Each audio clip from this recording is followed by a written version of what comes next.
In today's video, I'm going to teach you how to join a community in Reddit.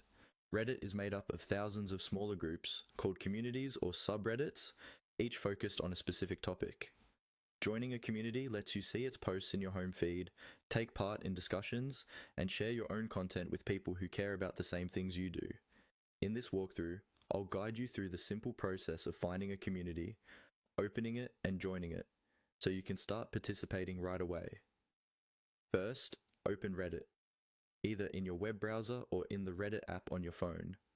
Make sure you're signed in with your account because you can't actually join communities without being logged in.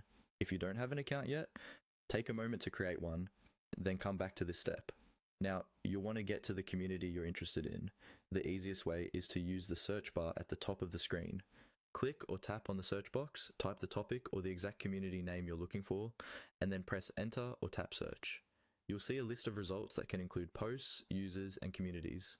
Look for the communities section and find the one that best matches what you're looking for. Once you see that community in the list, click on it to open the community page. This is where you can get a feel for the group before you join. You'll see the community's name, a short description, how many members it has, and some of the most recent posts. Take a moment to scroll through and make sure this is the kind of content you're interested in. You can also glance at the rules, usually listed in the sidebar or under an About section, so you know what is and isn't allowed there. When you're ready to become part of that community, look for the Join button. On desktop, it's usually near the top right of the community page. On mobile, you'll typically